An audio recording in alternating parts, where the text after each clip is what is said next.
Salut, c'est Alexis et vous écoutez le podcast de Contournement sur les technologies no-code. Chaque semaine, on part à la rencontre des gens qui font cet écosystème et qui nous proposent des nouveaux projets toujours plus passionnants les uns après les autres. Cette semaine, je reçois Léry Gicquel, co-animateur chez Betagouv, l'incubateur des startups d'État. Alors si vous n'en avez jamais entendu parler, vous risquez d'être vraiment impressionné par la qualité de cette démarche dans le lancement de startups. En plus, Léry explique tout ça super bien avec beaucoup de pédagogie et évidemment, il y a du no-code dedans. Allez, je vous laisse découvrir tout ça tout de suite.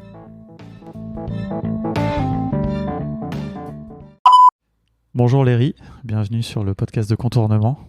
Donc on a fait connaissance via la communauté No Code France, via le Slack que tu avais rejoint en même temps qu'un certain nombre de gens de Betagouv. Je crois qu'il y a eu un jour où vous êtes arrivés à plusieurs, il y a eu une petite invasion, mais c'était hyper intéressant de voir que le No Code s'immisce aussi dans le secteur public, puisque c'est bien ça dont fait partie Betagouv. Tu vas nous expliquer tout ça, hein, évidemment.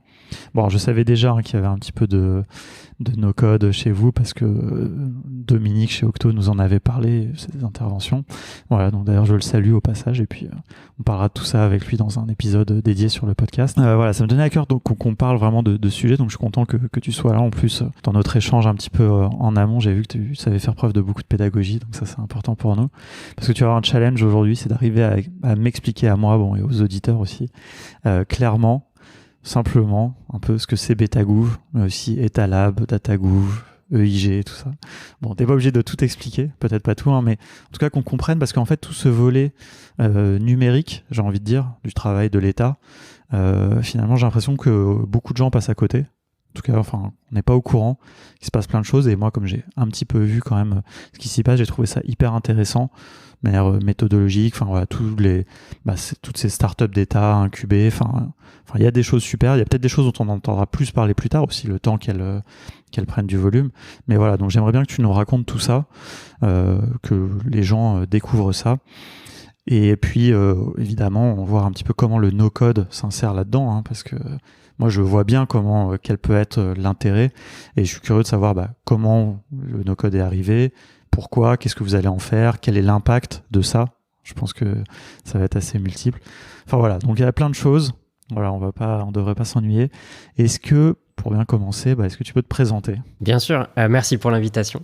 Moi, c'est Léry Gicquel, je suis co-animateur au sein du programme Betagouv, qui est un programme de la direction interministérielle du numérique.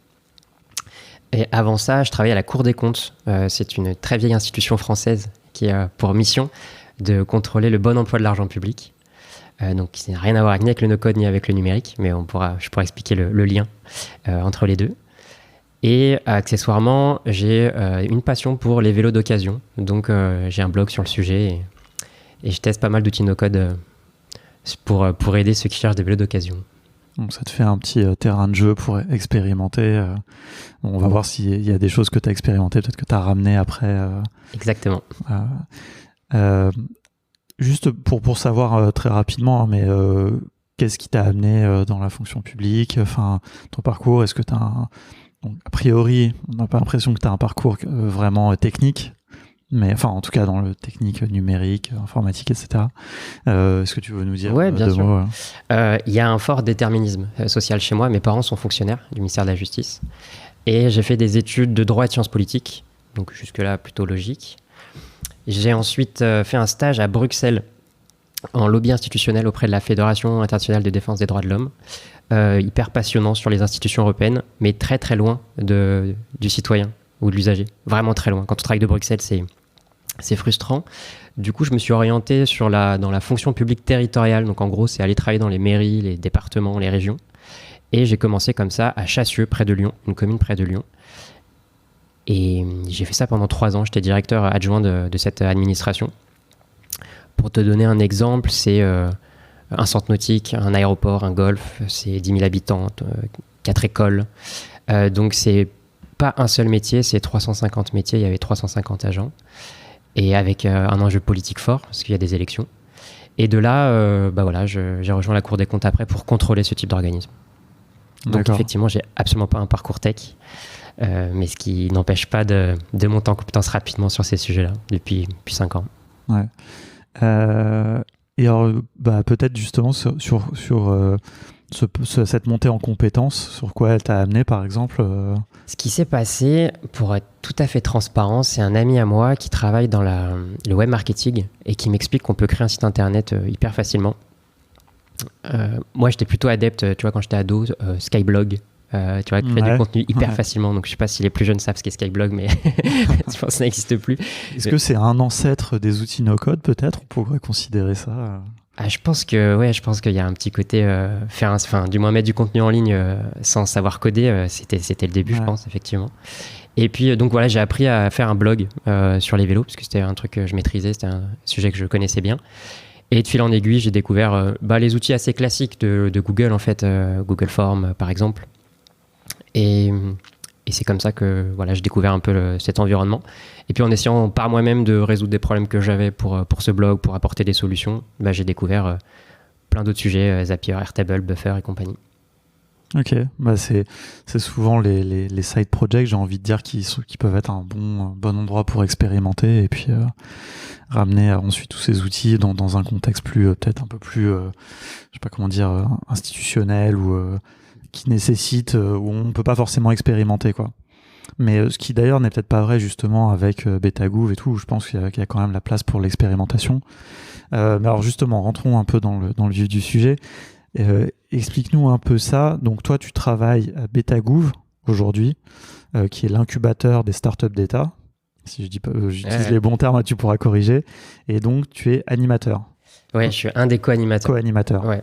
Et mais alors juste, moi, je suis curieux je vous explique un peu la genèse, d'où ça vient, quoi, ce truc, parce que bon, il n'y a pas toujours eu des startups dans l'absolu, il n'y a pas toujours eu des startups dans l'État. Ouais. Un peu d'où ça vient, quoi. Ouais, je vais te définir peut-être ce qu'est Betagouv et ce qu'est une startup d'État, parce que je pense que commençons par là. Ça facilitera aussi et ça évitera les confusions. Betagouv, c'est plusieurs choses. C'est une communauté, c'est près de 500 personnes aujourd'hui qui travaillent dans des startups d'État. Betagouv, c'est aussi un programme interministériel, c'est-à-dire une volonté politique de transformer l'administration de l'intérieur. Betagouv, c'est une approche. C'est une approche qui repose sur 3 principes assez proches des principes de l'agile. C'est les besoins des usagers avant ceux de l'administration. C'est l'amélioration continue plutôt que le suivi d'un plan. Et c'est l'autonomie des équipes. Et ces équipes, elles sont toujours composées de 2 grands profils. Un intrapreneur ou une intrapreneuse. Traduction d'un entrepreneur, mais au sein d'une administration, qui connaît parfaitement son terrain, son réseau, le métier. Et il va être accompagné d'experts du numérique qui peuvent être des développeurs, des coachs, des designers, des bizdev, des designers, des data scientists, ça dépend. Et ensemble, en autonomie, ils vont essayer de craquer, de résoudre très concrètement dans la vie des gens les problèmes qu'ils rencontrent sur des politiques publiques différentes. Et c'est ça qu'on appelle une startup d'État. Et tous ces gens-là font partie de la communauté, quoi. Exactement. Tous les intrapreneurs et les experts. Ouais. Et est-ce que, juste pour que les gens comprennent, c'est des gens qui sont tous salariés, d'où ils viennent, par exemple, les experts techniques Alors, à Beta, et tout ça est public sur notre site pour ceux que ça intéresse, il y a 3 typologies. Donc, tu as les agents publics qui représentent, on va dire, la moitié ou un bon tiers de la communauté, des indépendants, des freelances, qui travaillent comme experts, et aussi des salariés de boîtes de portage qui sont membres de la communauté également. C'est un peu cette typologie-là qu'on va retrouver au sein de la communauté. Parce que vous pouvez faire appel, par exemple, si une startup a besoin d'un profil un peu particulier, ou je sais pas, ou d'un développeur, faire appel à des sociétés comme Octo, par exemple, où une personne va être déléguée, c'est ça? C'est ça. Dans l'administration, quand on a des volumes d'achats importants, de prestations, quelles qu'elles soient, on fait des marchés publics, et en l'occurrence, là, Octo fait partie de ces entreprises qui ont répondu il y a quelques années et qui sont en capacité de nous proposer des experts ou nous proposer des experts, quoi. D'accord. Ok. Est-ce que tu peux nous donner avant de voir peut-être un peu d'où ça vient, parce que moi, il y a un truc que j'ai du mal des fois à saisir, c'est le lien avec Etalab, qui est autre chose. Mais peut-être, est-ce que tu peux nous donner déjà quelques exemples très, très concrets? Ouais. De start-up d'État? Ouais, de start-up d'État, parce que tu disais donc que ça adresse des problèmes vraiment du quotidien, on va dire, un peu des citoyens, sur des politiques publiques. Ouais. Mais politique publique, qu'est-ce que ça veut dire, tu vois? Ouais, bien sûr. Je pense que, j'imagine, c'est une hypothèse, parmi tes auditeurs, tu as beaucoup d'auto-entrepreneurs, par exemple, ou des chefs d'entreprise. Probablement. Pas impossible.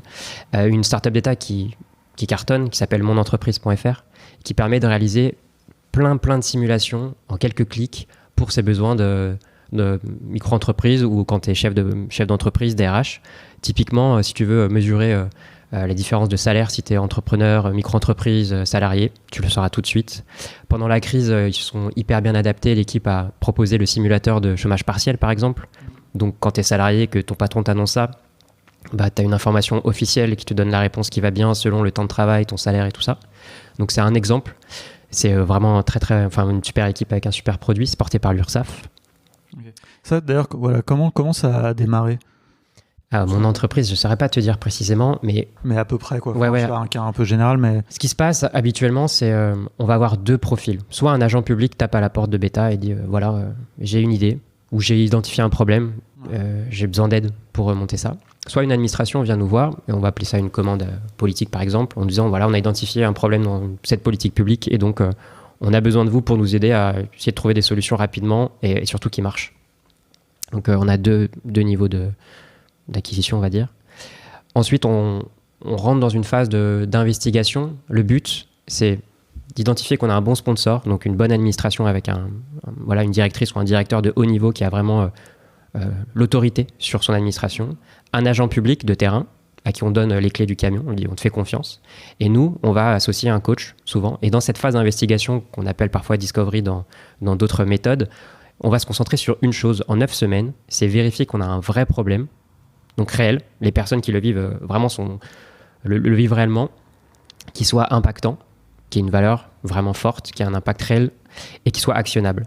On ne va pas pouvoir changer la loi. Ce n'est pas le but d'une startup d'État. Par contre, se rendre compte que des milliers de chefs d'entreprise galèrent à se demander combien coûte un licenciement, même si c'est quelque chose qu'on ne souhaite pas mais qui arrive, on ne va pas changer cette loi. Par contre, faire un simulateur où ils ont la bonne information tout de suite, ça a de la valeur pour eux tout de suite. Et ensuite, on passe dans une phase de construction, une fois qu'on a validé qu'il existe un vrai problème, pour développer rapidement et mettre en prod très très rapidement une première solution. Et la solution, elle vient aussi de l'entrepreneur? Est-ce que quand il arrive, il a déjà une idée de la solution? Ou peut-être des hypothèses? Ou est-ce que justement ça fait partie de la démarche de construire la solution? Moi, je l'ai vécu parce que j'étais intrapreneur à la Cour des comptes. Et donc, on arrive avec une idée de solution. Et tout le boulot, tout le job du coach et de la communauté bêta et des co-animateurs, c'est de les sortir de cette obsession de la solution qu'ils avaient, des biais qu'ils pouvaient avoir. Il est possible que la solution marche pour eux parce qu'eux avaient ce problème. Mais si l'intra est le seul à avoir ce problème, ça n'a aucune valeur de mettre 1 euro d'argent public là-dedans. Et donc tout l'enjeu, c'est aller voir les utilisateurs finaux, aller voir les justiciables, aller voir les contribuables, aller voir les usagers, quelle que soit leur typologie, aller les voir avec une approche vraiment d'entretien semi-directif, où on ne va pas biaiser l'entretien pour récolter exactement les types d'informations qu'on souhaitait. Et je pense qu'aujourd'hui, je n'ai pas vu une investigation où l'intra avait une idée en tête et on est sorti de ça avec exactement ce qu'il avait en tête. D'accord. Oui, son idée est vraie, oui, c'est un des problèmes, mais on se rend compte en faisant des entretiens, mais pas 10 000, on en fait une dizaine, une cinquantaine, ça dépend, qu'il y a un plus gros problème, vraiment actionnable, rapidement, avec un plus fort impact, qu'on peut adresser très vite. Et tu vois, c'est marrant parce que là, justement, ce que tu viens de décrire, je trouve que c'est exactement ce qui me fascine un peu dans tout ça. C'est-à-dire, c'est vraiment j'ai l'impression, une excellente application de ce que beaucoup de startups et start-upers essayent de faire, souvent pas très bien, parce que ça nécessite une vraie méthodologie, tu vois. Après, j'ai peut-être un peu une obsession sur la méthodologie, mais vraiment, je trouve ça passionnant. Parce que on a tendance à trop parler de technique, des fois, pas que sur ce podcast, mais dans la vie, c'est la tech, etc. Mais trouver son marché, ses utilisateurs, cette phase de, comme disaient les start-upers, de customer research, customer discovery, tous ces trucs. Je trouve ça, c'est souvent mal fait, sauf dans les startups qui ont un peu de moyens, où ils prennent vraiment des experts. Mais toute cette démarche du UX, vraiment de recherche utilisateur, ça nécessite des gens qui sachent le faire. Il faut bien savoir le faire, quoi. Moi, par exemple, chez Contournement, nous, c'est un truc qu'on fait pas très bien. Tu vois, on fait ça très intuitivement, alors que pourtant, on s'intéresse à tout ça, on a formé des gens là-dessus dans d'autres vies. Et voilà, tu vois, je trouve que ça, c'est vraiment... Je trouve que de ce que je comprends, chez Betagouv, il y a une démarche, quoi. Quelque chose qui est qui est formalisé, sans être, mais pas dans le mauvais sens du terme, parce que c'est un cadre souple comme l'est l'agilité, on va dire en général, mais bien exécuté, quoi. Tu vois, alors on essaye, on va rester très humble hein, parce que on a aussi des produits qui marchent pas ou autres, mais on est plutôt content et assez fier de ça. Donc paradoxalement, on va lancer, je sais pas moi, 50 investigations, donc 50 intrapreneurs qui vont chercher un problème, et moins on en a qui sortent en construction, plus on a réussi. C'est-à-dire que il serait pas normal que toutes les investigations aboutissent à une construction. C'est comme des entrepreneurs dans le privé, sauf que on aime bien tuer ce qui ne marche pas le plus vite possible. Pourquoi ? Parce que bêta, en fait, c'est un peu, d'après moi, alors là, c'est une définition tout à fait personnelle, c'est la fusion de 3 cultures. C'est la culture startup, tu viens de l'expliquer pourquoi, avec vraiment cette approche. C'est la culture de, je crois on pourrait dire, l'éducation populaire, c'est-à-dire vraiment, on essaye de faire en sorte que chaque membre puisse s'épanouir parce qu'on croit vraiment qu'ils seront meilleurs s'ils se sentent bien dans leur travail. La prise d'initiative est vraiment valorisée, on essaie d'être une communauté horizontale. Et enfin, c'est aussi la culture du service public. C'est-à-dire qu'on manie de l'argent public tous. Tous ces salaires, toutes ces prestations, c'est de l'argent public. Elle appartient ni à une administration ni à une autre. Tu payes la TVA, tu es contribuable, ça t'appartient. Donc on a cette obsession de pas faire n'importe quoi et accepter l'échec et même la valoriser le plus vite possible pour éviter le gaspillage, les tunnels sur se promettre que dans 3 ans on aura fait le cahier des charges et mis en ligne quelque chose, ça marche pas quoi. Et c'est le lien, tu vois, la Cour des comptes a publié un rapport en 2020 pour ceux que ça intéresse sur les projets numériques et voilà, c'est documenté, c'est connu aujourd'hui. J'imagine qu'en passant par la Cour des comptes, t'as forcément encore plus ce souci peut-être, non ? Enfin, ce cadre, je sais pas. Oui, et puis je connais les pièges. Je comprends que c'est une erreur de penser qu'on peut être rationnel et lister dans un cahier des charges ou un backlog, parce que aujourd'hui on a des administrations qui nous disent on n'a pas besoin de vous, on a des backlogs, on fait du DevOps. Mais moi ce que je leur demande c'est, elle est où votre page stat, elle est où votre page impact, parce que tout ça c'est qu'un moyen pour l'utilisateur final, votre citoyen. Donc oui, je pense que je suis assez mais tout le monde a bêta à ce sens là. Non, mais c'est vraiment intéressant parce que je pense qu'on a beaucoup de préjugés. Enfin, il y a des choses, je pense, qui sont vraies, hein, malheureusement. Mais enfin, moi, pour avoir déjà répondu à des appels d'offres, je sais pas, refaire des sites de mairie, de trucs comme ça, tu vois, il y a quand même des dérives. Enfin, il y a des budgets immenses qui sont dépensés, des résultats qui sont pas toujours au niveau, des agences au passage qui se gavent un peu. Enfin voilà, après, bon, là, je colporte un peu on va dire les préjugés qu'on peut avoir. Mais parce que je trouve que tout ça éclipse, tu vois, une partie, celle dont tu fais partie avec Betagoo, où, enfin, je veux dire, il y a en tout cas une meilleure, exécution et appréhension de toutes ces méthodologies dont les start-upers passent leur journée à discuter, mais pas vraiment à appliquer, quoi. Enfin, je veux pas tirer à boulet rouge non plus sur tous les start-upers, tu vois, mais enfin, je sais pas, pour avoir fréquenté quand même pas mal de meet-up, de start-up, de indie maker aussi, tout ça, les gens ils passent leur journée à parler de lean startup, du UX, etc., tu vois, mais après, il faut savoir bien le faire, quoi. Enfin, voilà, et donc, il faut pas croire que toutes les administrations sont que dans ces process à l'ancienne, de appels d'offres, cahiers des charges illisibles, de tunnels, de trucs qui sortent 10 ans après, qui sont pas, enfin, de gâchis d'argent, quoi. Et voilà, bon, enfin, j'étais là pour illustrer ça, justement, mais pas... En tout cas, on essaye, et on essaime aussi dans l'administration. C'est-à-dire que Beta, c'est un peu le réseau des incubateurs. Tu trouves un incubateur dans quasiment tous les ministères aujourd'hui. Soit ils sont en cours de démarrage, ils ont quelques startups bêta, soit ils sont plus installés avec déjà une routine plus importante. Et ce qui est hyper intéressant, c'est que on n'est pas dogmatique. L'approche dont je t'ai parlé, quand je te parle d'autonomie des équipes, une équipe qui me dirait ouais non, moi je vais plutôt faire comme ceci que comme cela, moi ça me va du moment qu'il est focus sur l'impact réel de ce qu'il fait et personne lui reprochera d'avoir utilisé telle techno ou une autre. C'est vraiment pas ce qui compte. Ok. Et toi, ton rôle plus précisément maintenant, donc on a compris que tu es passé par ce rôle d'intrapreneur. D'ailleurs, c'était quoi le sujet que... C'était e-control. Je vais essayer de la pitcher. Ouais. C'est permettre aux auditeurs et aux audités de sortir la tête de l'eau des milliers de documents échangés durant des contrôles. Il faut imaginer que quand tu es contrôlé, ce que je te souhaite pas, que ce soit par l'URSSAF ou autre, tu vas devoir utiliser une plateforme un peu archaïque où tu vas déposer des dizaines, voire des centaines de documents les uns après les autres. Okay. Peut-être pas tous en même temps, tu auras plusieurs questionnaires. Et l'auditeur de son côté, il va vouloir analyser tout ça, mais ce sera en vrac, ce sera pas trié. Et donc, en gros, on a juste automatisé un peu tout ce qui se faisait à la mano. Okay. Améliorer l'interface, quand je dis l'interface, pas forcément visuelle, mais cet interfaçage entre... L'histoire, c'est l'histoire d'un comptable dans une petite collectivité qui te dit moi, quand je réponds au contrôle, c'est qu'à partir de 20h. Ah bon, pourquoi? Quand on fait des entretiens, c'est vraiment surpris. Bah oui, mon réseau informatique permet pas de déposer autant de fichiers, sinon tous les agents de ma comptable, enfin de là où je bosse, auront pas suffisamment de réseau. C'est un peu naïf, mais c'est ce type de problème qui n'arrive pas qu'une fois, qu'on essaye de résoudre. Ok. Et alors, et du coup, cette mission, t'es allé jusqu'au bout. Comment ça se passe, le cycle justement de... Donc le cycle d'une startup d'État, c'est investigation 9 semaines à peu près, construction, on va dire en moyenne 6 mois pour démontrer sur un premier périmètre qu'on a de l'impact réel. Et ensuite, on va passer dans une phase d'accélération.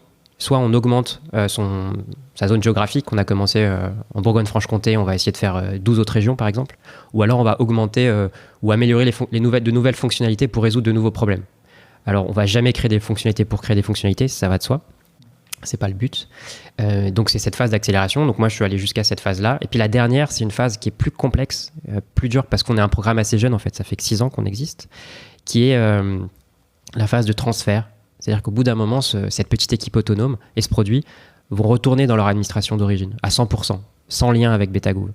Et pour la pérenniser en quelque sorte, soit on la pérennise en continuant une sorte d'accélération, soit parfois il faut accepter qu'on a atteint un impact suffisant et qu'il faut juste continuer l'amélioration continue. Et moi je suis allé jusqu'à cette phase-là. À la Cour des comptes, le produit continue de vivre là-bas. Et aujourd'hui, je suis co-animateur. Donc pour répondre à ta question de c'est quoi mon job aujourd'hui de co-animateur, on va dire que j'ai 3 fonctions principales, 3 missions. La première, c'est répondre aux demandes des administrations qui souhaitent travailler avec nous et aussi être proactif, aller voir celles avec qui on pourrait travailler. La deuxième, c'est coacher les équipes pour vraiment faire en sorte qu'elles soient toujours concentrées sur l'impact le plus possible et que ça se passe bien dans les équipes. Donc, je participe au recrutement, notamment de membres de chaque équipe. Et puis, la troisième mission, c'est animer une communauté. Et ça, c'est ce qui me passionne le plus, en fait, parce que c'est aussi un autre métier que la tech en général. Et c'est assez cool. Ok. Est-ce que, alors j'ai différentes questions qui me viennent. Juste, j'aimerais bien revenir sur, tu dis que ça fait que 6 ans. Comment c'est né ce truc-là, tu vois? Enfin, je veux dire que comment, justement, quelque chose comme ça d'innovant naît, enfin... Alors, Betagouv, c'est né en 2015. C'est Henri Verdier et Pierre Péziardi qui sont un peu les pères fondateurs. En tout cas, c'est comme ça que j'en parle et ils ont écrit un livre qui s'appelle l'État plateforme sur le sujet. Pour ceux que ça intéresse, c'est disponible en ligne. Et ils ont commencé avec Datagouv, qui est cette plateforme qui donne accès à l'ensemble des données ouvertes publiques. Et donc, ils ont créé une petite équipe autonome. Et ils ont commencé à coder. Et ils ont eu de l'impact. Ils ont cherché à avoir de l'impact le plus rapidement possible. Et puis, petit à petit, ça a essaimé. Et d'autres produits ont été créés au fil de l'eau, de manière très organique. Pas du tout, il n'y a pas une stratégie, on va faire d'abord ça, puis ça. Et c'est comme ça qu'a essaimé Betagouv. Et c'est une vanity métrique, parce qu'aujourd'hui, on a quasiment 100 startups d'État, ce qui ne veut rien dire sur leur impact réel, mais en tout cas, c'est un indicateur de croissance. Du volume, en tout cas, que ça représente. D'accord. Et donc, parce qu'en fait, il y a eu une étape, si je comprends bien, c'est genre, ils l'ont fait, il y a eu Datagouv, et on s'est dit, la démarche qui a été appliquée a été bien faite, et on peut la formaliser un peu, et la réappliquer après. Ouais. Là, je le synthétise parce que j'ai peur de très vite rentrer dans du jargonnage administratif. Si je te parle du SGMAP, de la DITP, de la DINUM, et donc je pense que c'est pas le but, mais oui, ça, on va dire que ça a commencé comme ça. Exactement. Ok. Bon, ouais. Non, mais effectivement, je pense que c'est bien aussi de rester. Non, mais à ce moment-là, déjà, je suis curieux parce que c'est une problématique finalement que nous on a dans l'animation de la communauté, et puis que pas mal de gens ont, parce que finalement, aujourd'hui, les communautés, c'est un vrai sujet. Enfin, dans les startups, on parle beaucoup de community builder. Enfin, il y a plein de sujets, il y a des newsletters là-dessus, il y a plein de trucs. Est-ce que toi, c'est quoi ton expérience un peu de la construction d'une communauté, de l'animation? Est-ce que tu aurais des choses un peu à partager là-dessus? Oui. J'en profite pour prendre moi-même des... Mais en fait, je pense que moi, j'ai commencé à Beta, on devait être peut-être, c'était il y a 3 ans, on devait être peut-être 200, ou 100, tu vois, je sais même plus combien on était, mais on n'était pas autant qu'aujourd'hui, et potentiellement j'avais plus de chances de connaître les gens avec qui j'interagissais sur le Slack qu'aujourd'hui. Aujourd'hui, je crois que j'en connais pas la moitié en réalité. Ouais. Et pour autant, chacun semble plus ou moins à l'aise avec ça. Ce qu'on a comme difficulté à Beta, c'est qu'on a les gens qu'on embarque, ils n'ont pas cette culture, cette trilogie de start-up, éducation populaire et service public. Soit c'est un agent public. Ils peuvent avoir un des trois, quoi. Exactement. Peut-être deux au mieux. Exactement. Donc il y a un peu cet enjeu d'onboarding. Donc c'est ce qu'on fait aujourd'hui. On a vraiment formalisé depuis quasiment 1 an cet aspect-là. Tous ceux qui arrivent, on leur laisse le choix, on leur impose pas. Ça aussi, c'est toujours une doctrine chez nous. On n'inflige pas de l'aide aux membres de la communauté. Mais en tout cas, on leur offre cette possibilité pour avoir un panorama de c'est quoi BetaGouv, enfin, un peu ce qu'on fait là. Ensuite, depuis 1 an aussi, vu qu'on a grossi, on a documenté. Et donc, c'est un de mes premiers outils de code que j'ai mis en place, c'est Gitbook, qui est vraiment facile. C'est vraiment facile. On avait un wiki sur GitHub, par exemple. Pour un intrapreneur, même ça peut être compliqué en fait de rentrer juste ça. C'est pas forcément évident. GitHub peut faire peur. Ouais. Tu vois, ça c'est intéressant d'ailleurs parce que c'est là où on voit quand même. C'est vrai que c'est un outil no-code, Gitbook, tu vois, mais on voit un petit peu aussi que, je pense, après je peux pas résumer, mais une proximité quand même avec les développeurs, tu vois. C'est un outil quand même pas mal de développeurs, Gitbook. Tu vois, c'est pas mal utilisé. Enfin, c'est un outil assez technique, c'est un super outil. Et tu vois, mais je pense que parce que vous avez beaucoup de gens, enfin, moi je connais aussi un peu les gens chez Octo, etc., tu vois, qui ont vraiment cette culture de la tech, pas de la tech d'ailleurs, mais vraiment, ils appellent ça le software craftsmanship, ce truc d'artisan du code, quoi, vraiment. Donc pour moi, donc voilà, j'imagine qu'il y a des choses aussi un peu qui entre vous. Enfin voilà, non mais parce que, je dis ça aussi parce que je pense qu'il n'y a pas beaucoup de gens, là, dans les gens qui écoutent, tu vois, vraiment la communauté no-code, par exemple, qui évoque Gitbook. Et c'est un tort. Bon, je mettrai le lien évidemment dans le note, mais ceux qui aiment Glide, moi par exemple, j'ai découvert que le Gitbook de Glide, c'est leur site de documentation. Il est juste nickel chrome, quoi. C'est un peu. Mais en fait, je pense que plein de gens ne savent pas, tu vois, que les documentations qu'ils lisent. Je pense que c'est le cas pour la documentation d'Adalo. Je pense que pour plusieurs sont en fait faites avec Gitbook, quoi. Et Cocorico, c'est français. Hein. C'est lyonnais. Ça, je savais pas. Voilà. Ok. Et donc, c'est un projet open source, hein. Non ou... Je suis pas sûr. Hein. Ah ouais. Pas sûr. Je voudrais pas dire de bêtises, faut vérifier. Bon, j'irai voir. Ok. Donc, on les embarque, on trouve une documentation. On a une norme de conduite et une charte à Beta. Alors, le problème, c'est la rendre découvrable, hein, parce que c'est facile de l'écrire sur un mur, voilà, faut la connaître. Et puis, je pense que c'est aussi le rôle de quelques-uns à Beta, dont les co-animateurs, c'est le rôle de boussole.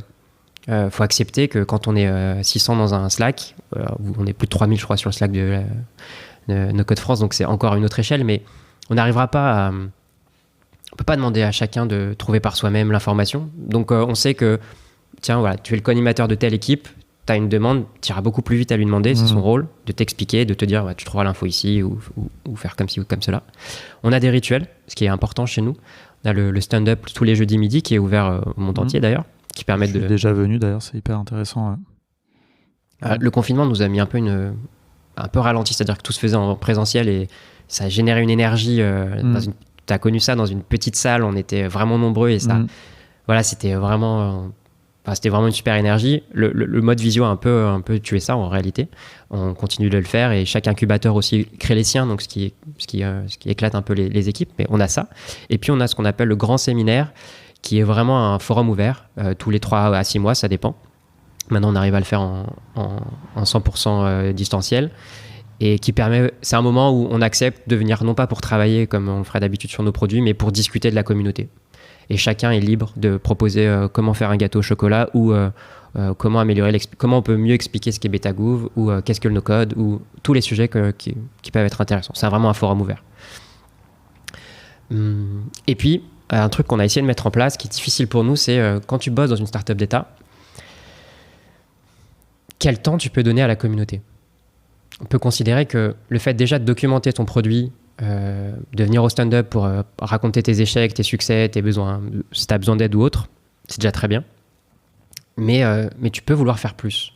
Et l'idée n'est pas d'imposer à chacun de le faire, mais de leur dire « Ouais, c'est possible, tu es légitime. Ça fait que 2 semaines que tu es là, tu es légitime pour venir nous parler de ce qui t'intéresse, de venir partager ce que tu souhaites. Et donc là-dessus, on itère. C'est pas encore parfait, mais on itère. Donc moi, je prends 15 minutes toutes les semaines avec 5-6 personnes qui se sont inscrites dans un canal qui s'appelle Canal Engagement. On a des bots sur Slack pour faire de l'acquisition sur ça et leur expliquer qu'ils sont légitimes. Et juste leur dire ça ouvre des possibles. Voilà. Pareil, on propose pas mal de formations à la communauté. Ça va de 2 heures de formation à une demi-heure, des cafés apéro, enfin un peu tout ce qu'on peut imaginer. Super. Non, c'est...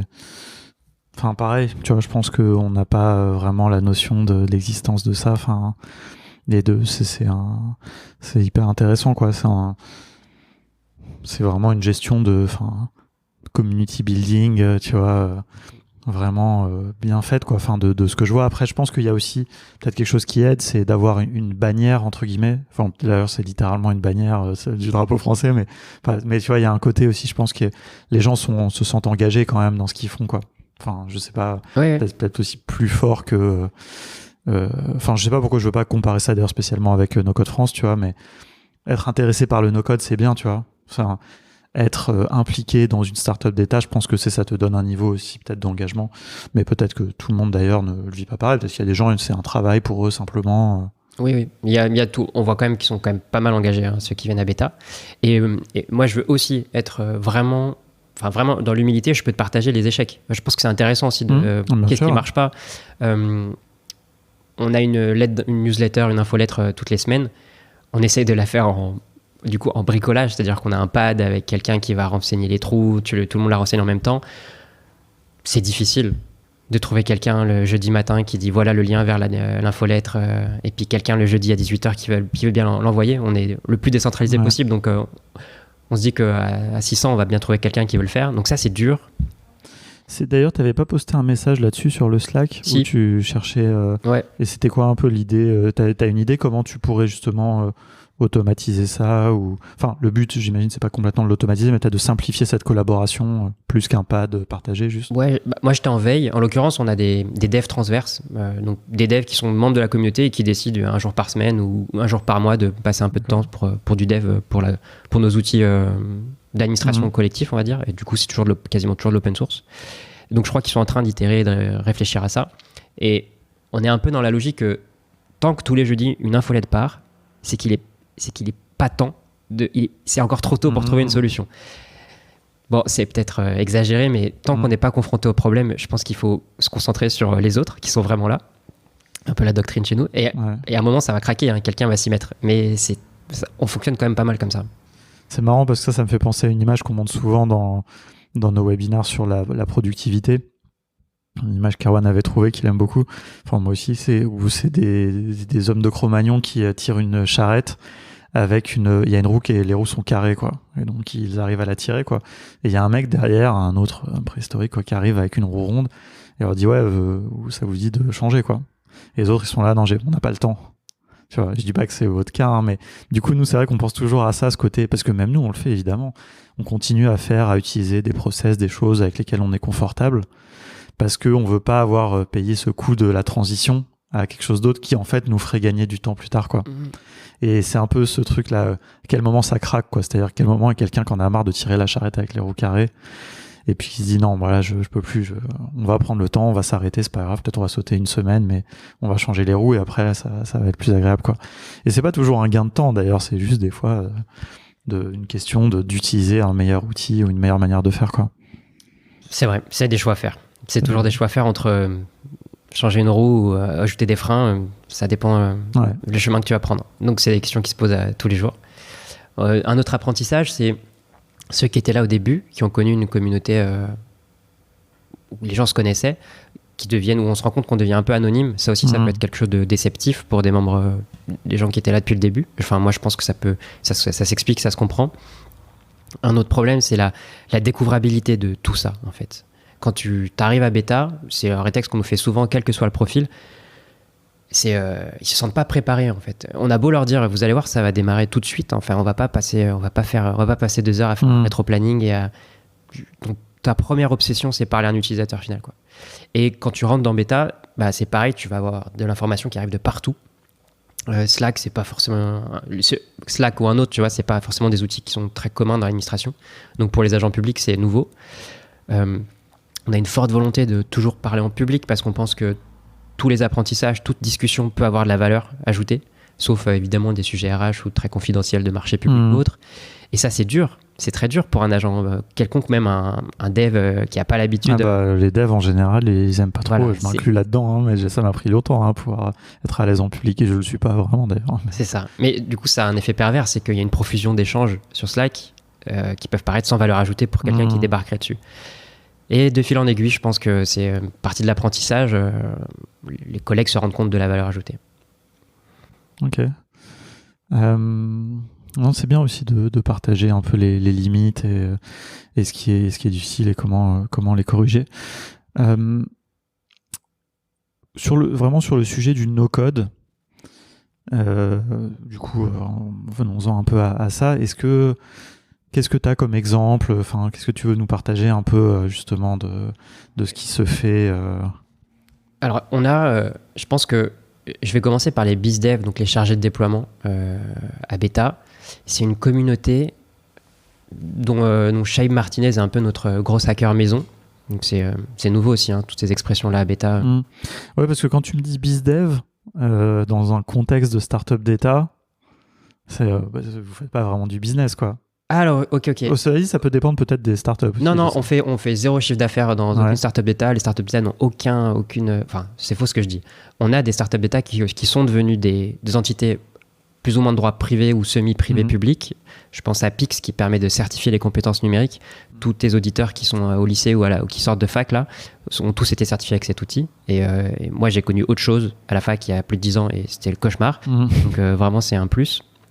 Il y a le Pass Culture aussi pour les plus jeunes, qui est devenu une société mixte, je crois. Ou en tout cas, une société statut particulier.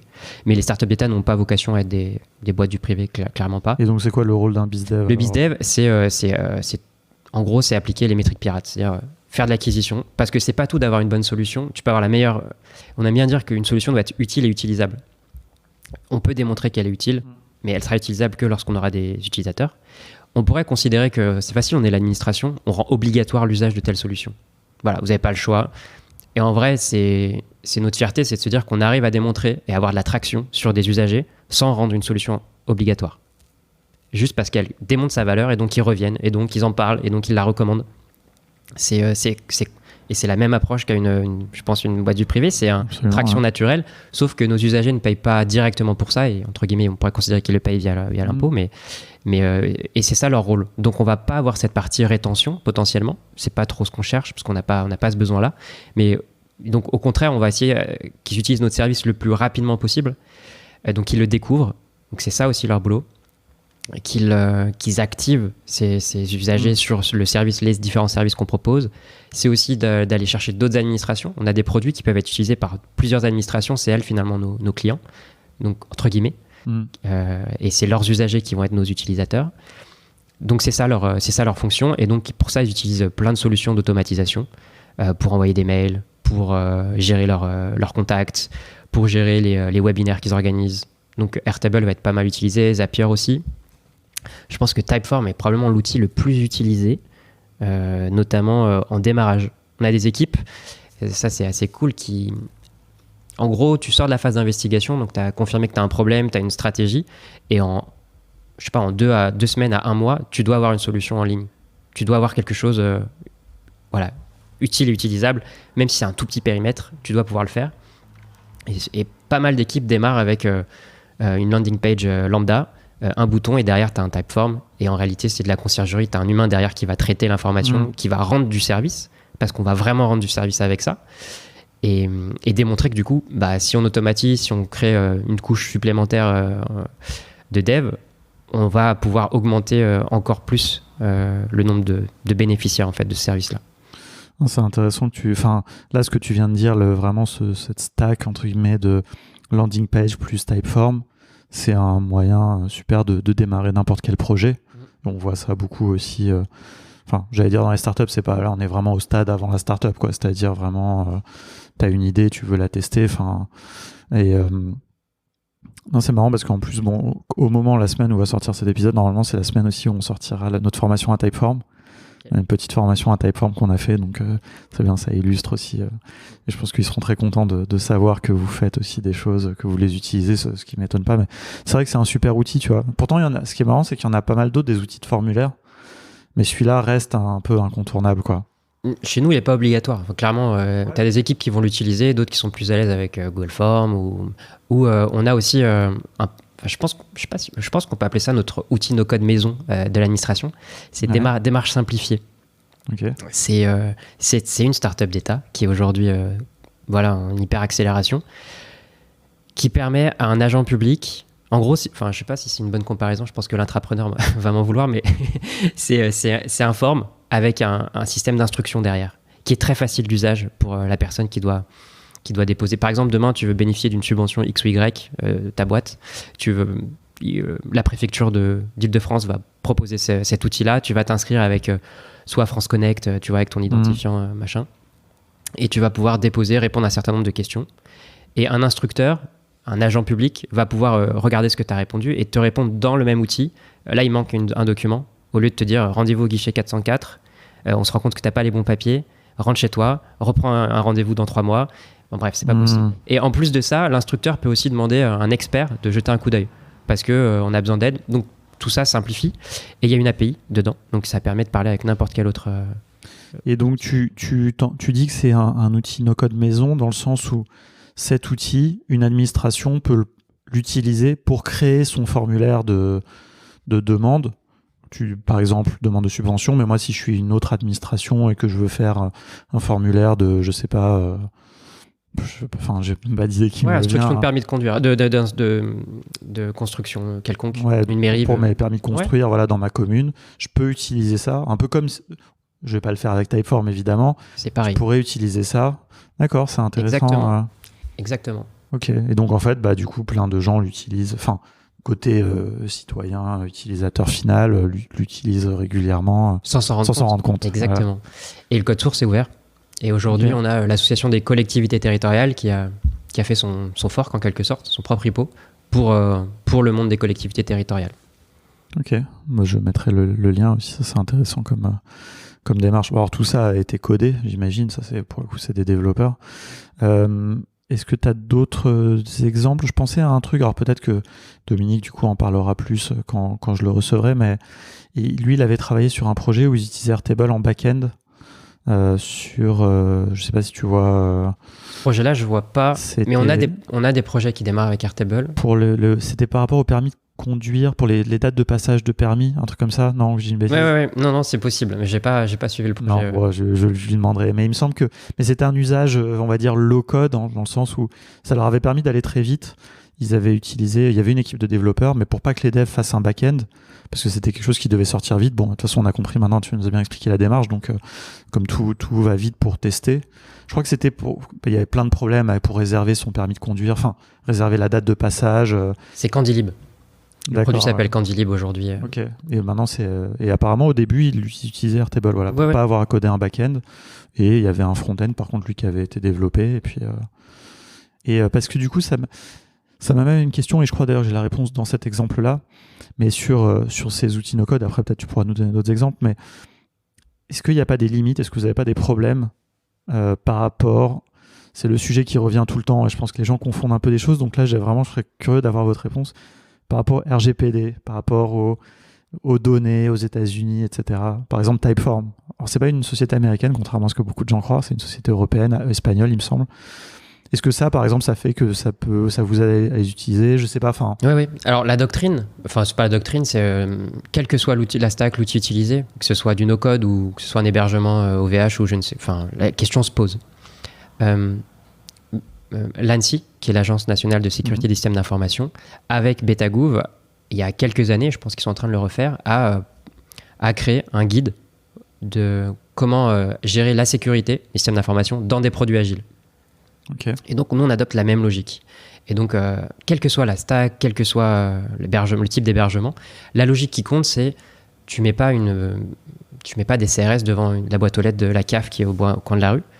Et pour autant, on doit sécuriser les courriers anonymisés et documents de santé dans cette boîte aux lettres. Non, tu adaptes ta sécurité à ton usage et où tu en es de ton produit. Donc on va adapter exactement la même logique. On applique la loi de la même manière. Donc ces questions se posent à chaque fois. Et de même pour l'accessibilité, parce que c'est un truc qu'on oublie parfois, mais c'est fondamental aussi d'avoir des produits qui soient accessibles. Ça, pour le coup, il y a une loi d'ailleurs qui impose alors, je ne sais pas si vous c'est considéré comme ça, mais tous les sites, etc. de l'État doivent être accessibles au niveau 2. Alors, quand on parle d'accessibilité, pour les gens qui ne savent pas, forcément, on parle d'accessibilité numérique, c'est-à-dire pour les personnes en situation de handicap, il y a un certain nombre de normes à respecter pour les gens qui sont malvoyants, pour que la synthèse vocale fonctionne bien, etc. Est-ce que vous aussi, du coup, vous avez... C'est un objectif pour nous, 2021, d'être le plus conforme possible sur ces sujets-là. Okay. C'est un objectif et c'est c'est aussi un truc qu'on doit vraiment faire mieux, clairement. Ouais. C'est une problématique hyper dure. Hein. Moi, je me souviens que quand je gérais une agence web, c'était un peu le sujet qui passait, sauf s'il y avait des exigences réglementaires. Les gens, c'est ça on verra quoi. Et si ça coûte plus cher, on le fait pas quoi.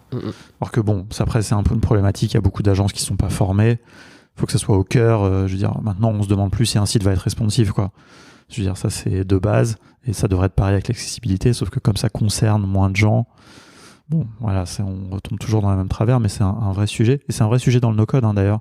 Tu vois, je serais curieux de savoir, par exemple, si les formulaires Typeform sont parfaitement accessibles, tu vois, niveau 2, Je peux te raconter une anecdote sur J'ai organisé un hackathon vélo il y a quelques mois en distanciel, 100% distanciel avec 2 amis. Et un des projets était de référencer tous les loueurs de vélos adaptés de France. Le porteur de projet est non-voyant. Il est présent d'une assoce de tandem. Et son sujet, c'était, moi, quand je pars en vacances, déjà dans le train, je ne peux pas mettre mon vélo, parce que c'est hyper compliqué aujourd'hui. Et quand j'arrive quelque part en France, je ne sais pas où trouver un loueur de vélo adapté. Donc, on a utilisé Airtable pour faciliter les choses. Et on a testé, je lui ai dit, tu comprends que si on utilise Airtable, il faut qu'il soit accessible, parce que si toi, tu n'arrives pas à l'utiliser, c'est qu'on tape à côté. Donc, je ne peux pas dire la norme, mais c'est des sujets, on teste en fait. C'est un bon exemple, c'est de tester avec eux. Et sur l'accessibilité... Donc on a testé le formulaire Airtable en l'occurrence et pour lui ça marchait. Ouais. Donc la partie en tout cas, il est totalement non-voyant, donc la partie vocale, voilà. Donc ça fonctionnait bien pour lui. Il faut distinguer 2 choses. Hein. Il y a l'accessibilité du constructeur, j'ai envie de dire de l'interface, par exemple de Airtable, du back-office d'Airtable, et puis l'interface, et puis l'accessibilité de ce qui est produit, par exemple de la vue formulaire, etc. Et je crois que sur Typeform, je ne vais pas dire une bêtise, mais je crois qu'on avait évoqué le sujet avec Nicolas quand je l'avais reçu, et il me semble que le formulaire était, je pense, accessible. Enfin, c'est des niveaux. Hein, donc, mais par contre, clairement, quelqu'un qui était non-voyant pouvait pas construire lui-même un formulaire, quoi. Et c'est un sujet aussi chez Webflow, etc. Enfin, et les Américains sont assez portés sur ce sujet. Hein, ils essayent d'améliorer, mais souvent, t'as difficilement les deux, quoi. Je sais que chez Webflow, par exemple, ils améliorent l'accessibilité des sites qui sont produits avec Webflow. Mais je veux dire, concrètement, tu peux pas utiliser le builder si t'es non-voyant quoi. Mais d'accord, mais cela dit c'est intéressant parce que c'est un vrai sujet, hein. Je sais pas, c'est vrai que nous on nous pose souvent les questions sur la sécurité, tu vois, par exemple là dans ce cas l'usage d'Airtable, le fait que ça soit aux États-Unis par exemple, ça vous a pas posé de problème techniquement pour utiliser Airtable pour ce projet? En tout cas pour ces équipes là non. Ouais, ça dépend en fait, oui, peut-être après. Les données de santé c'est impossible. Ouais. Aujourd'hui les données de santé c'est pas possible. Pour la chance qu'on a, on va dire, au sein de l'État, c'est qu'on a aussi on n'est pas les seuls d'ailleurs. L'ANSSI fait des recommandations très claires sur les outils 100% hébergés en France, qui a un certain niveau de sécurité. Donc ce catalogue, on y a accès, on regarde ce qui est le plus utilisable pour notre besoin et on le met en place. Et pareil, on essaye de sensibiliser les équipes à être le plus... ne récupérer que les données les plus essentielles. Et on n'a pas besoin de demander l'âge de ton utilisateur. Absolument, si ça ne te sert à rien, quoi. Ok, tu peux te faire plaisir de faire un Typeform, prendre le template, mais en fait, tu n'as pas besoin. Donc... Mais c'est souvent ça la problématique. Tu vois, c'est vrai que quand nous, les gens nous interrogent et tu vois, on a des discussions un peu... je sais pas, je trouve qu'ils se trompent de points, tu vois. C'est-à-dire que les gens, ils oublient qu'en fait, déjà, tu vas avoir moins de problèmes déjà si tu essaies juste de pas tout collecter, quoi. Enfin, tu vois, c'est pas obligé de tout traquer. Enfin, j'ai même envie de dire, on devrait ne pas tout traquer, quoi. C'est devenu un peu une norme, mais en plus, c'est encore un autre débat, mais t'as vraiment raison de souligner ce point-là. Donc ça, c'est pareil, c'est une vraie sensibilisation à faire sur ce sujet, quoi. Mais c'est un sujet que j'ai envie de plus aborder. Je sais pas si ça sera peut-être un live sur No Code France ou un truc comme ça. Et je pense que c'est aussi ce côté de sensibilisation important. Et c'est pour revenir sur la question de la communauté, c'est aussi ce qui peut faire la force d'une communauté. Quelqu'un pose une question sur un channel, tu trouveras une réponse tout de suite. Et en l'occurrence, en plus à Beta, on a des experts entre guillemets du sujet qui vont pouvoir intervenir pour animer un atelier analyse des risques ou recommandations type d'hébergement. Et ça, on l'offre à toutes les équipes qui en ont besoin. Et en plus, cette communauté, elle vous fait bénéficier de toute l'expérience de chaque startup. Exactement. Comme ces startups vont vite, itèrent vite, j'imagine que la quantité de connaissances est vraiment importante. Et c'est bien structuré pour la partager parce que, tu vois, quand tu es dans des groupes de startups, je sais pas, à Paris par exemple, tu vois que les gens, quand ils te partagent leurs bonnes expériences, leurs fails aussi, t'apprends énormément, mais sauf que c'est pas structuré, c'est pas une communauté homogène, c'est un peu... puis c'est pas toujours... Il y a des gens qui sont à fond sur l'échange, d'autres moins. Or vous, j'imagine que ça, c'est génial là-dessus, quoi. Ouais, on n'a pas de problème de concurrence. Ouais, voilà. Enfin, il faut dire les choses. Personne... on n'a pas ce problème-là, quoi. Mais ceci étant dit, tu vois, je trouve que globalement, ce truc-là, en tout cas dans le milieu un peu des startups, est un peu passé aussi. Tu vois, cette époque où les gens voulaient pas te dire leur projet parce qu'ils avaient peur et tout. Bon, c'est un truc qui a été vachement rabâché, tu vois. Oui, tu peux parler de ton projet, tu vois. Tu parles à un entrepreneur, lui, il a déjà ses projets, il va pas te voler ton idée, quoi. Ça a été pas mal rabâché, donc ça a changé. Donc il y a des choses qui, mais bon, t'as toujours un peu un angle, quoi. T'as quand même, Et puis, c'est pas des produits en concurrence. On voit parfois sur No Code France que quelqu'un demande une question, on te propose telle solution, et puis t'as le créateur de l'autre solution qui propose la sienne. Il est légitime à le faire, mais on n'a pas cette logique-là. On n'est pas soumis à ça. Oui, vous êtes vraiment... vous utilisez les outils. Et ce que vous créez, de fait, ne peut pas rentrer en concurrence les uns entre les autres. Et la manière de faire... on en revient toujours un peu à ça, mais je trouve que vous mutualisez toutes les connaissances dans cette manière de faire les choses, quoi. Et que ça soit sur la technique, sur la gestion de projet, sur la recherche utilisateur, je sais pas. Sur des briques de code, exactement. Sur un designer qui a participé sur un projet avec une typologie de public identique, il va réutiliser ses apprentissages pour une autre équipe. On fait pas mal de codev aussi. Pour ceux qui nous écoutent, c'est des sortes d'ateliers ou de réunions, on pourrait dire, d'apprentissage entre pairs, qui est... Voilà, là aussi, il y a une approche, une méthode à suivre qui est assez simple et qui permet de rapidement partager des apprentissages utiles. Non, mais en fait, après, je pense qu'il y a aussi... Moi, comme je n'ai jamais été dans un incubateur, je pense qu'il y a des choses que je rate un peu. Tu vois, juste, peut-être qu'il y a des choses, là, tout ce que tu as évoqué, qui se retrouvent un peu, je sais pas, les gens qui sont incubés à Station F, par exemple, peut-être profitent un peu de choses comme ça, mais je pense que, encore une fois, il n'y a pas forcément le même engagement, chacun est là pour sa boîte. Donc peut-être... Je sais que ils partagent, et puis évidemment à Station F ils organisent plein d'événements, etc. J'ai pas l'impression que ce soit aussi structuré que ce que tu dis là, quoi. Mais bon, encore une fois, après c'est pas le sujet de comparer tout. Forcément, moi je trouve ça super en tout cas que tu nous partages ça, parce que ça, autant Station F, je sais que je pourrais avoir les réponses. Il y a plein de gens dans la communauté qui sont incubés là-bas. Autant là, je vais pas forcément le... Et si vous avez des questions, si tu as d'autres questions, parce que en fait, nous, on est très ouverts, on est très transparent sur ce qu'on fait. La plupart, on va dire 90% des startups d'État ont une page publique sur laquelle on peut voir leur impact réel sur des métriques qui sont normalement pas trop vanity. Il y en a toujours qui traînent, mais on essaye de corriger ça. On a un compte Twitter, on a un compte LinkedIn, on peut nous interroger. On sera avec plaisir pour y répondre. Donc, on va mettre tous ces liens. Moi, j'aimerais bien, ça se trouve, peut-être, je sais pas, que quelqu'un écoute ça... quand il y aura à nouveau vos meet-up, les stand-up du jeudi, c'est ça ? Ouais, c'est jeudi maintenant. Qui aille... tu vois, que ça ait inspiré des gens d'aller voir un peu ce que vous faites. J'en serais très content, en tout cas. On verra ça.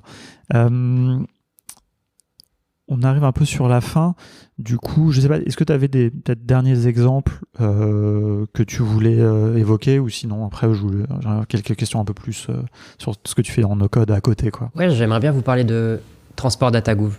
C'est aussi une des premières startups d'État qui partage en fait toutes les données de transport public et qui les rend réutilisables pour n'importe quel opérateur, public ou privé.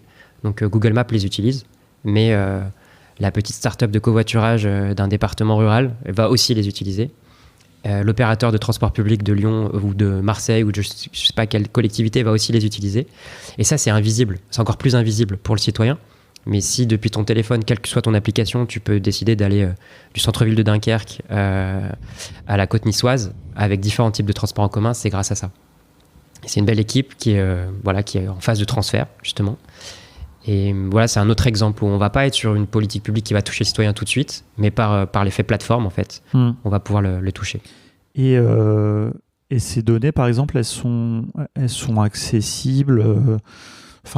Si moi, par exemple, justement, je voulais utiliser ces choses-là, c'est accessible à tout le monde. C'est documenté, c'est ça la start-up en elle-même, ce qu'elle fait, c'est ça, son produit, c'est ça, non? Ouais, c'est un catalogue de données ouvertes, accessible, téléchargeable, en flux direct. D'API. Exactement. Ouais, exactement. J'ai vu qu'il y a eu une question, d'ailleurs, je crois que c'était hier ou aujourd'hui, non, sur les API de DataGouv. Oui, de l'équipe. Il y a un incubateur des API, donc en fait, des services d'Etalab aussi qui créent des API services publics. Une partie sont accessibles à tout le monde, une autre sont réservées aux administrations. Enfin, il y a différents niveaux d'habilitation. Encore une fois, je ne suis pas du tout expert des API, mais du moins, c'est ce que j'en ai compris. Ça, c'est un sujet qu'on traitera. Et effectivement, toutes celles qui sont ouvertes peuvent être réutilisées, et c'est vraiment le but, quoi. C'est vraiment le but. Non, mais c'est un sujet qui est passionnant. Enfin, nous, on prévoit un jour ou l'autre, j'arrête pas de le dire, mais on va faire une formation là-dessus. Et dans ma liste, d'ailleurs, j'ai Victor, du coup, qui est un expert sur ce sujet. Enfin, si j'ai bien compris, je me souviens plus exactement quel est son rôle. Mais c'est un des membres de l'équipe de API. Et donc ça, j'aimerais bien vraiment qu'on fasse des choses... illustrer, tu vois, cette formation avec des exemples, évidemment, là, qui sont quand même vraiment des exemples. Et puis, comme tu disais, c'est un peu ça qui a démarré tout, quoi, avec DataGouv, cette démarche... La transparence, c'est pareil, c'est des directives, non, c'est une obligation maintenant pour les États de partager un certain nombre de choses. Oui, le code source d'une application doit être rendu public. Il y a plein de normes, mais bon, ces normes, elles sont importantes, elles guident. Mais dans les faits, on a la culture du réemploi, la culture de la transparence, de l'open source. Tu parlais de IG, Etalab, tout ça, c'est notre culture. C'est vraiment une culture qu'on partage. Ouais. Ok. Bon, écoute, on pas avoir le temps de creuser sur toutes ces autres choses, mais il y aura d'autres épisodes, et puis tu me recommanderas aussi d'autres gens chez vous pour continuer à parler de tout ça. Toi, tu fais un peu de no-code aussi, tu nous disais au tout début à côté. Je sais pas si tu veux nous parler un petit peu de tes projets, de tes side projects. Ouais. Moi, le no-code, en tout cas pour mes side projects, c'est juste... En fait, quand j'étais intrapreneur et que les devs me présentaient le vendredi ou le mercredi des améliorations qu'ils avaient fait en front ou autre, moi j'avais l'effet waouh, quoi. Mais je pense avoir l'air bête de dire ça aujourd'hui, mais vraiment j'en revenais pas, quoi. Je pense que j'avais pas compris qu'on pouvait faire ça si vite. Et depuis que je suis plus dans une équipe avec des devs, puisque je m'occupe plus de produits en sens propre, je pense que c'est un truc qui me manquait. Et via le no-code, j'ai compris que je peux faire moi-même ça. Je peux moi-même, hyper facilement.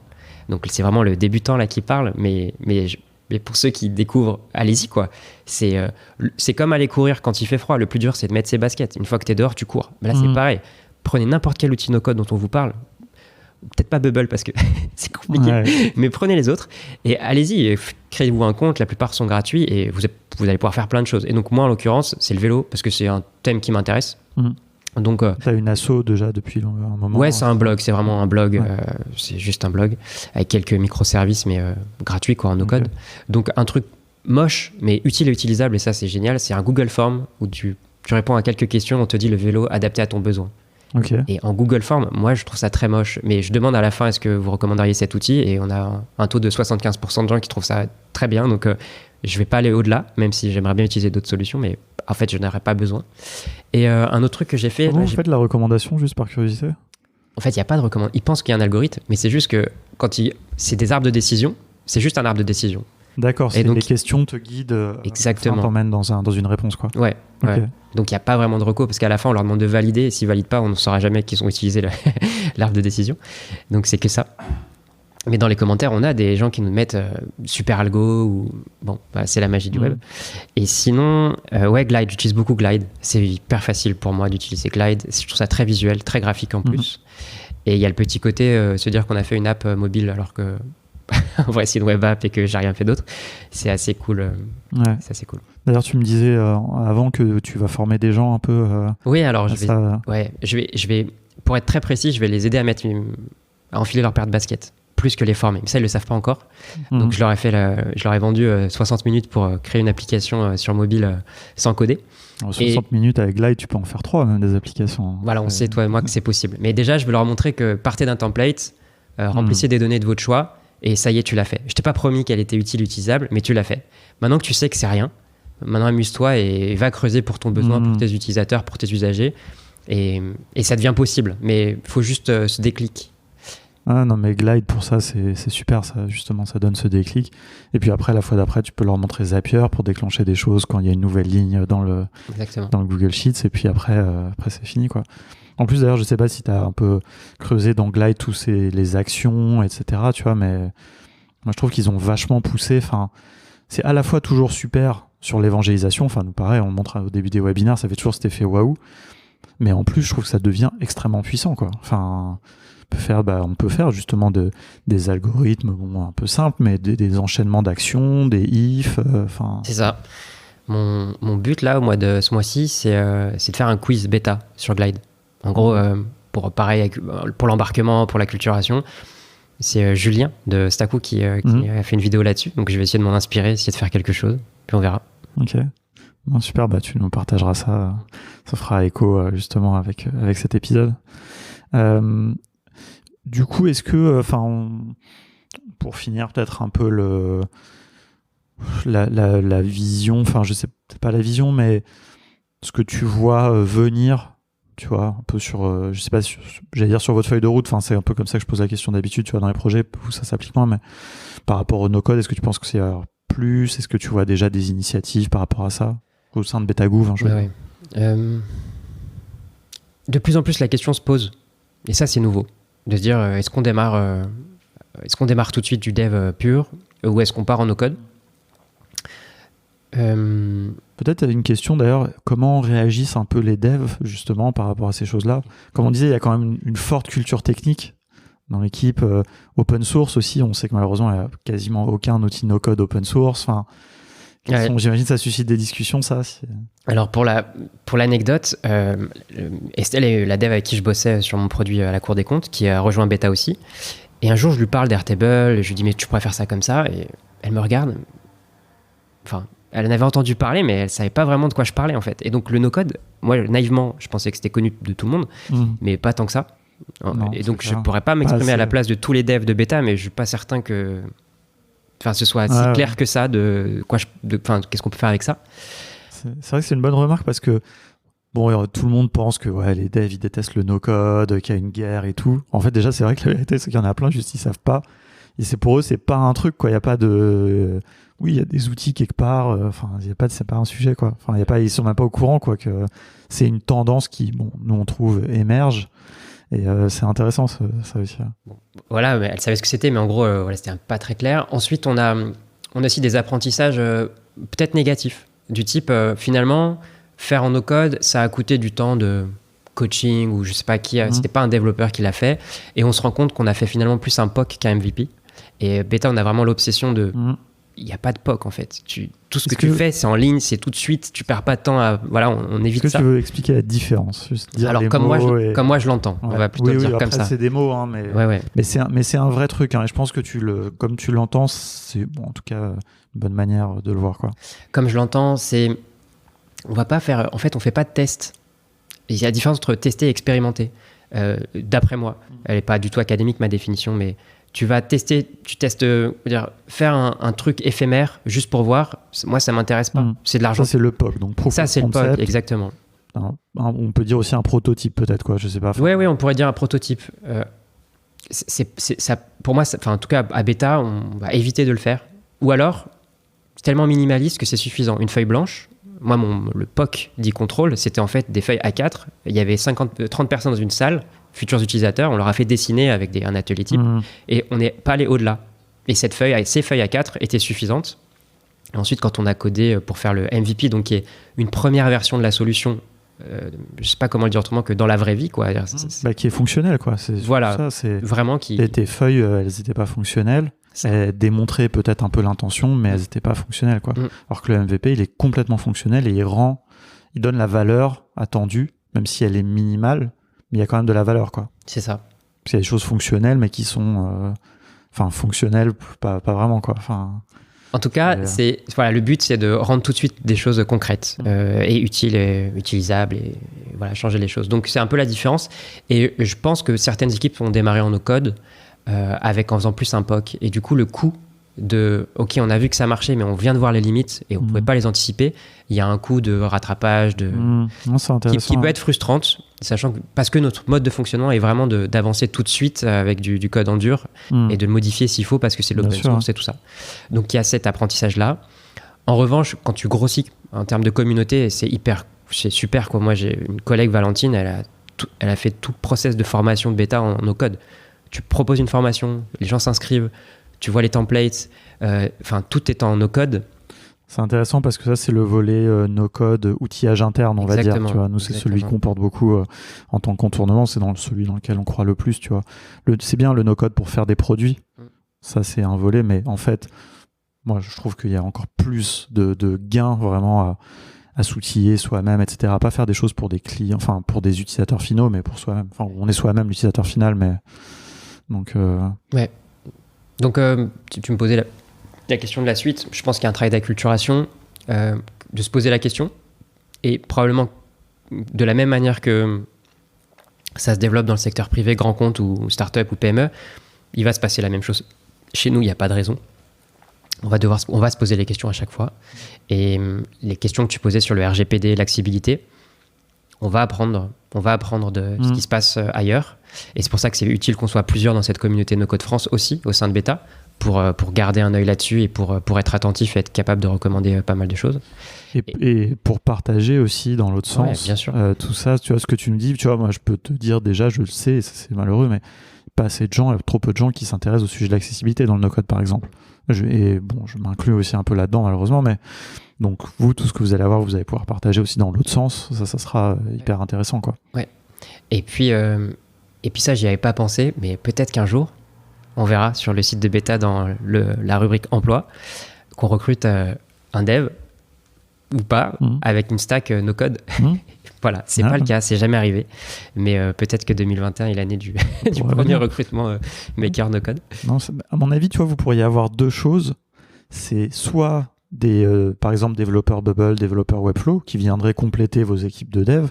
Et puis certains projets démarrés en Bubble, parce que c'est tout à fait capable de faire certains, à mon avis, certaines des startups.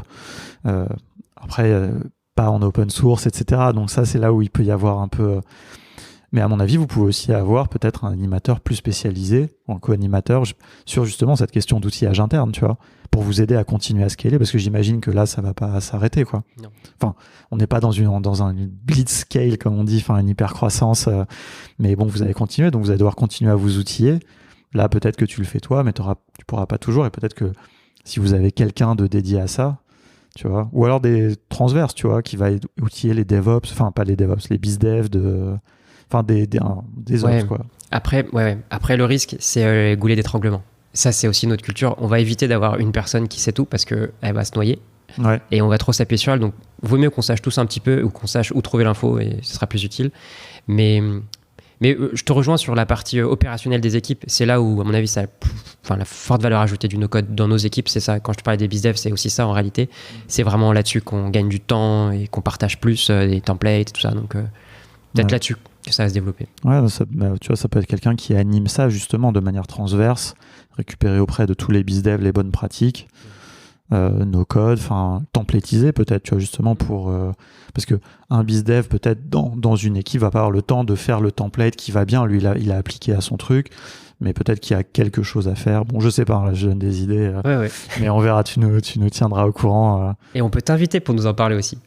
Bah écoute, pourquoi pas, avec plaisir. Hein. Maintenant que j'ai bien compris, en plus j'utiliserai bien les bons mots et tout, je dirai pas de bêtises, ce sera très bien. Non, bah avec plaisir. Et bah écoute, merci. Alors j'ai quand même une dernière question qu'on pose, tu vas pas y échapper, hein, on pose à tous les invités. Tu peux inventer quelque chose, ou ça peut être quelque chose sur lequel tu travailles, mais donc si tu as un side project à faire avec des outils no-code, qu'est-ce que ça serait et comment tu le ferais ? Allez, je vais l'inventer, je sais pas, une solution qui permet d'aller chercher une solution qui permet de construire ton vélo idéal. Tu vois, ça va taper dans, je sais pas si ça existe des API de sites comme Decathlon ou je sais pas quel fabricant de vélos différents. Des pièces de vélo. Et tu crées ça te crée ton composant parfait. Tu veux tel type de vélo, tu veux une roue comme ça, tu veux un panier comme ceci. Et ça va juste chercher les bons éléments où tu as besoin et potentiellement tu appuies sur buy et puis tu l'achètes. Comment tu le ferais? Je sais pas encore. Je sais pas du tout. Et je pense que je le ferai jamais. Mais pour répondre à ta question, ça pourrait être cool. Ouais, non, c'est une bonne idée. Je pense que le problème, il va être au niveau des données, peut-être, quoi. Ouais. C'est avoir tous ces catalogues de pièces et tout. Par contre, après, le reste... Et pour l'anecdote, c'est un collègue Maël qui commence à faire ça. Mais pour créer son propre... il documente pour créer son vélo open source, pardon. Ok. Voilà. Peut-être pourra dériver justement un autre projet. Super. Et écoute, merci beaucoup pour tout ça. C'est hyper intéressant. Où est-ce qu'on peut te suivre? Alors j'ai noté plein de liens, donc j'aurais plein de choses, mais toi, on va dire plus personnellement, ou même les trucs un peu privilégiés tu avais évoqués là pour Betagouv, le Twitter, etc. Mais moi, vous pouvez me retrouver sur LinkedIn, c'est probablement là qu'on parle le plus d'échanges. Et puis le compte LinkedIn de Beta, je pense que c'est le plus facile. Ok. Et puis sur le Slack de Nocode France, carrément. Avec tes collègues, mais en tout cas voilà, quand je posterai, on pourra continuer la discussion comme d'habitude sur les channels dédiés. Et merci beaucoup. Merci à toi. Et puis à très bientôt alors. Salut.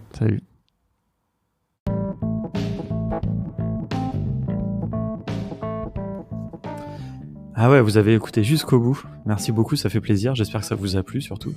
Alors si ça vous a intéressé, ce que je peux vous proposer, c'est de rejoindre le Slack de NoCode France et le channel podcast Contournement pour qu'on continue cette discussion. Vous me disiez ce que vous avez pensé de l'épisode et puis si vous avez des questions, pourquoi pas. Voilà, on peut continuer à discuter de tout ça.